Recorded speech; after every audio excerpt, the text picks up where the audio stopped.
यहाँ से पिछले 10 साल से बीजेपी की मेंबर ऑफ पार्लियामेंट रही मीनाक्षी लेखी, शायद लोगों ने देखा नहीं होगा 10 साल।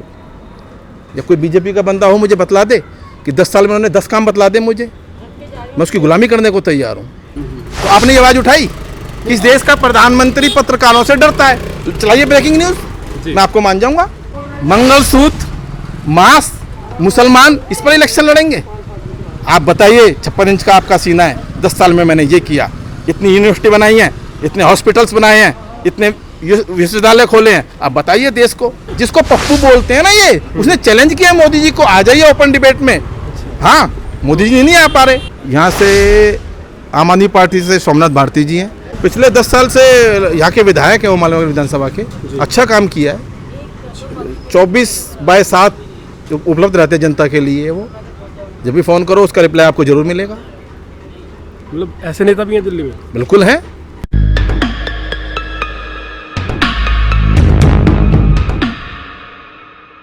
मेरा नाम जगत सिंह। जगत सिंह जी दिल्ली में रहते हैं? बिल्कुल, जन्म यहीं पे हुआ है जी। क्या लगता है कि इस बार जैसे चुनाव में 10 दिन रह गए, क्या माहौल चल रहा है यहाँ पर, जनता का क्या मूड है और स्थानीय क्या समस्याएं हैं? दिल्ली में इस बार जो माहौल है वो गठबंधन का है, इंडिया गठबंधन का। अच्छा, इंडिया गठबंधन का। यहाँ से कौन प्रत्याशी खड़े हुए हैं? यहाँ से आम आदमी पार्टी से सोमनाथ भारती जी हैं और बीजेपी से बांसुरी स्वराज है।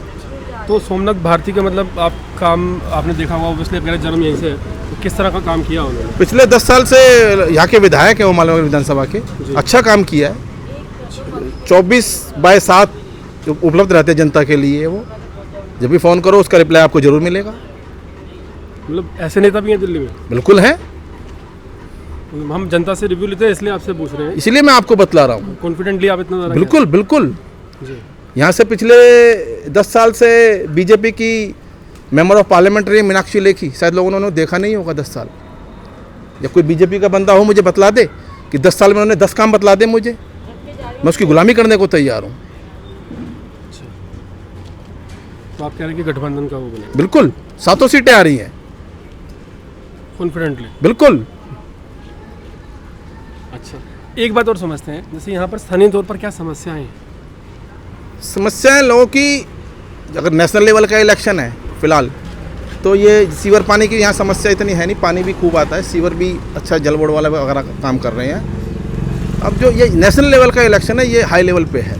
इसमें राष्ट्रीय सुरक्षा हो गई, बेरोजगारी हो गई, किसान की आय दुगनी वो हो गई, इन मुद्दों पर इलेक्शन होना चाहिए। जी हाँ, ये क्योंकि मेंबर ऑफ पार्लियामेंट का इलेक्शन है, ये एमसीडी का या विधायक का इलेक्शन तो है नहीं, जिसमें हम लोकल समस्या, यहाँ पे लोकल समस्या लगभग ना के बराबर है।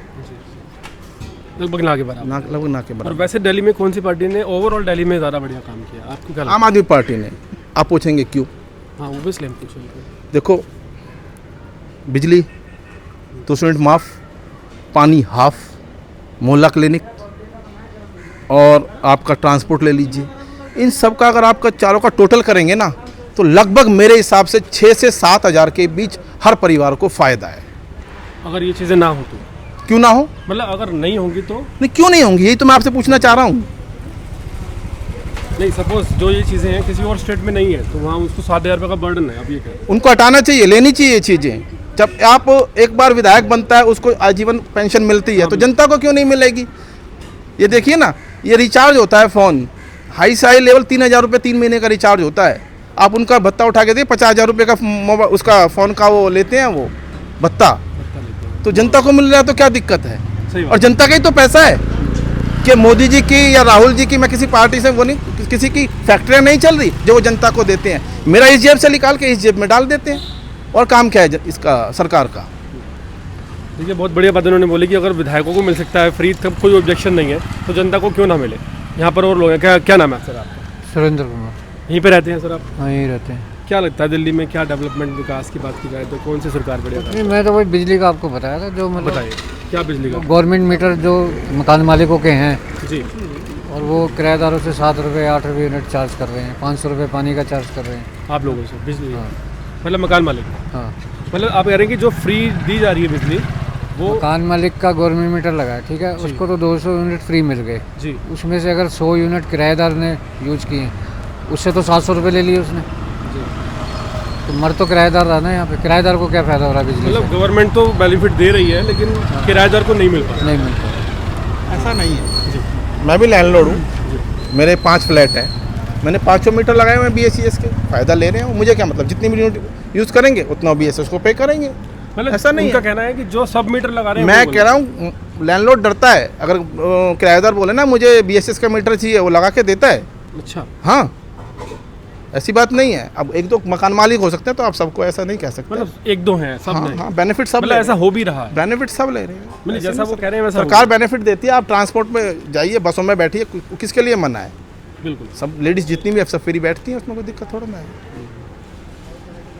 जो बस की सिर्फ फ्री सर्विस। और आप मोदी जी पे कुछ नहीं पूछ रहे, लग रहा है आप कुछ। मोदी जी पे दाल बताइए, में कुछ आप काला बोलिए, आपकी ये बाइट ना आपने चलाएं। एक क्वेश्चन नहीं पूछा। नहीं, आप पूछेंगे। मेरे को शिकायत है आप जैसे नहीं नहीं नहीं नहीं, मैं बताता हूँ। पत्रकारिता इस देश में खत्म हो चुकी है। माफ करना मुझे। आप जो बोल रहे हो ना, मेरी बात सुनो, अगर ये ना चलाए तो आप हम पे शक कीजिए। बात चलाने की नहीं है।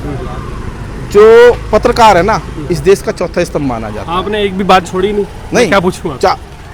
आपने सारे मैं क्या मुद्दे कह रहा गिनवा हूँ, मैं क्या कह रहा हूँ, जो अब आप टेलीविजन मीडिया चल रहा है ना, हाँ बिल्कुल चलो। ये देश का चौथा आप स्तंभ जो माना जाता छोड़ेंगे है। ना, आप जो छोड़ेंगे वो हम आपसे पूछेंगे। आपने से सब कुछ गिनवा दिया। आपने पूछा ही ना सर। नहीं, मैंने सब आपने मोदी जी के बारे में क्वेश्चन नहीं पूछा आपने कि बेरोजगारी मोदी जी ने बोला 10 साल में क्या किया। आप बताइए। नहीं पूछा मैंने इसलिए नहीं मोदी पूछा जी ना, ने, मैं मोदी जी ने गारंटियां दी थी। जी आप बताइए। चलो मोदी गारंटी दिया था, उनका क्या हुआ? आपने पूछा? नहीं पूछेंगे क्वेश्चन। नहीं, मैं एक्चुअली आजकल का पत्रकार सरकार से क्वेश्चन करने में डरता है। नहीं, हम नहीं डरते। आपने फिर किया ही नहीं। आप पर चैनल देखिएगा हमारा। आप बताइए कितनी डिबेट हुई है? आप पत्रकारों को मोदी ने कितनी बार बुलाया है? हाँ तो वो नहीं बुलाएंगे ना। क्यों? उनकी प्रॉब्लम। क्यों नहीं बुलाएंगे? तो आपने ये आवाज उठाई? इस देश का प्रधानमंत्री पत्रकारों से डरता है। चलाइए ब्रेकिंग न्यूज, मैं आपको मान जाऊंगा कि इस देश का प्रधानमंत्री जो कहता है, मेरे 56 इंच का सीना है, वो इस देश के पत्रकारों से ओपन डिबेट करने में डरता है। चलाइए ब्रेकिंग न्यूज। एक कुछ और बहस चल रही है। हाँ कि ओपन डिबेट की बात की जा रही है, जैसे जी। बाकी देशों में हो रही है। जी, क्या ओपन डिबेट होगी? आपको क्या लगता है? चैलेंज किया है, जिसको पप्पू बोलते हैं ना, ये उसने चैलेंज किया है मोदी जी को, आ जाइए ओपन डिबेट में। हाँ, मोदी जी नहीं आ पा रहे। वो तो सिलेक्ट आपको दे दिया ऐसे क्वेश्चन, 10 कैमरे लगे होते हैं, वही क्वेश्चन आप उसको पढ़ देते हैं। अब पत्रकार क्या पूछते हैं? आप आम चूस के खाते हैं या काट के खाते हैं? ये क्वेश्चन होता है पत्रकार का प्रधानमंत्री से। प्रधानमंत्री से ये पूछना चाहिए, आप युवाओं को रोजगार कब देंगे? बहुत बढ़िया। किसान की आय दुगनी कब होगी? क्या हुआ? शिक्षा पर आप बात कब करेंगे? ये बात होनी चाहिए प्रधानमंत्री की। राष्ट्रीय सुरक्षा पे बात होनी चाहिए। ये होना चाहिए एक देश के प्रधानमंत्री को। आपकी हिम्मत नहीं है आप कि उनसे क्वेश्चन कर जाए, कल आपके घर में ईडी आ जाएगी। बिल्कुल बिल्कुल, ऑब्वियसली देखो ये तो बड़े लेवल पे चल ही रहा है। बिल्कुल, इसमें तो बिल्कुल। कोई दो राय नहीं है। आप सोचिए कि एक बात, जब बड़े नेशनल पत्रकार जो होते हैं वो आम की बात करते हैं। हेलीकॉप्टर में घूम रहे हैं। हेलीकॉप्टर से पत्रकारिता होती है? एक गरीब के घर जाइए, किसान के घर जाइए, वो है ना आपकी वो अंजना मोदी बोलती है ना अपने आप, अंजना कश्यप है। हम मुझे कुछ तो नहीं अपने कभी बोलती है, वो मैंने सुना है। हम कुछ नहीं उसके मुंह से निकल गया था अंजना मोदी। जी जी ये पत्रकारिता होती है? जी, बहुत बढ़िया बोल रहे हैं आप। देखिए, जागरूकता अच्छी चीज़ है लेकिन होती बहुत कम है ये लोगों में। सबसे बड़ी जो दुर्भाग्य देश का वो ये है कि जागरूकता अच्छी चीज़ तो है लेकिन है बहुत। आप इलेक्शन मुसलमान, हाँ हाँ, मंगलसूत्र, मांस, मुसलमान, इस पर इलेक्शन लड़ेंगे? आप बताइए, 56 इंच का आपका सीना है, 10 साल में मैंने ये किया, इतनी यूनिवर्सिटी बनाई है, इतने हॉस्पिटल्स बनाए हैं, इतने विश्वविद्यालय खोले हैं। आप बताइए देश को, इतने मैंने फैक्ट्रियां खोली हैं, बताइए ना आप। जेन्युइन ये बात। एक प्रधानमंत्री का काम होता है। प्रधानमंत्री का काम नहीं होता कि उसकी मंगलसूत्र चुरा लेंगे, आपसे आपका घर छीन लेंगे। ये प्रधानमंत्री की लैंग्वेज होती है। एक मर्यादा होती है, एक राजा होता है, इसका इकबाल होता है एक प्रधानमंत्री का। खो दिया सब कुछ। अच्छा, एक बात मैं आपसे और बोलूँगा, जैसे मतलब एक प्रोपोगंडा कह लीजिए, एजेंडा कह लीजिए, बार बार ये कहा जाता है कि यार हमारे पास कोई विकल्प नहीं है। किस चीज़ का विकल्प नहीं है? लोग कहते हैं कि भाई हमारे पास प्रधानमंत्री अगर मोदी नहीं होंगे तो कौन होंगे। ये मैं नहीं कह रहा। हाँ, ये मैं नहीं कह रहा। अब कौन कह रहा है? हम मैं तो कुछ और समझता हूँ, लेकिन आप बताइए। आप कब से पत्रकारिता कर रहे हैं? मेरे को तो बहुत टाइम हो गया। 2014 में इलेक्शन हुआ था, जी 2004 में भी इलेक्शन हुआ था, 2004 में शाइनिंग इंडिया का कैंपेन चलाया था। अब बहुत अच्छे प्रधानमंत्री थे माननीय अटल बिहारी वाजपेयी जी। जी 2004 में जी अटल बिहारी वाजपेयी की पोजीशन आज मोदी की पोजीशन सेम है। उस वक्त भी कांग्रेस के पास कोई चेहरा नहीं था। कांग्रेस किसको लाई जीतने के बाद? नया चेहरा। नया चेहरा कौन थे वो? डॉक्टर मनमोहन सिंह, विश्व के सबसे बड़े अर्थशास्त्री। आया ना चेहरा। अच्छा, मैं आपसे- हिंदुस्तान में कमी नहीं है टैलेंट की। एक बात मैं आपसे और जानना चाहूँगा, जैसे मतलब जो लोग वोट देने जाते हैं, क्या आपका व्यू पॉइंट रहेगा कि क्या सोचकर उनको वोट देना चाहिए? वोट, कोई भी अगर वोट देने जा रहा है उसको अपने बच्चे का भविष्य यानी रोजगार, शिक्षा, स्वास्थ्य, इस पर जाके वोट देना चाहिए, जी। न कि किसी धर्म के आधार पर, किसी भावना के आधार पर, किसी आस्था के आधार पर वोट नहीं देना चाहिए। अगर इस देश का भविष्य उज्जवल करना है तो अपने बच्चे के भविष्य को वोट देखकर वोट करना चाहिए।